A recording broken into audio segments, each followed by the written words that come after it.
Well, there are more than 60 hospitals in the state of Utah. Just a select few have that vaccine right now. It's the Pfizer vaccine that requires extremely cold temperatures to transport and to store. The FDA is discussing Moderna's potential authorization on Thursday.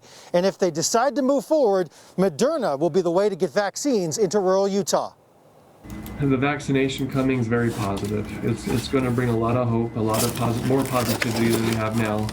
Not only to the staff, but to the community. COVID-19 has impacted each community differently.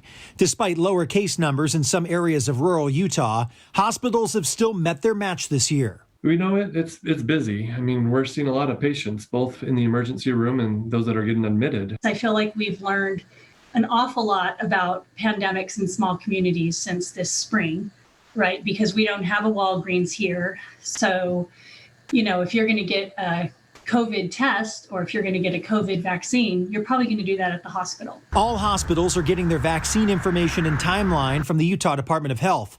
Since the only vaccine at play right now is from Pfizer, which requires extremely cold temperatures for transport and storing, most rural hospitals won't be getting that vaccine. The state's allocated Moderna to us. The Pfizer is not as, it has to be stored below, 80 degrees below zero. And so, the Moderna is a little bit more stable from that standpoint. So the rural facilities throughout the state will be getting the Moderna version. Hospitals in both Vernal and Moab are anticipating Moderna's vaccine arrival by early January. People are excited about the mRNA.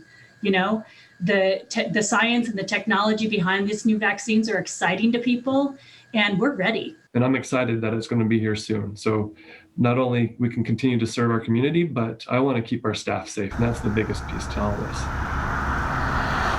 Department of Health is anticipating another shipment either later this week or early next week. Those will be sent to 9 more hospitals, all of them urban, making it 14 total hospitals here in the state of Utah that will have the Pfizer vaccination. Now, if Moderna receives approval, ordering could begin as early as this weekend from the Department of Health, and they would hope to have those shipments in the state of Utah by early next week. We're live in Murray tonight. Brian SCHNEE, Fox 13 News, Utah.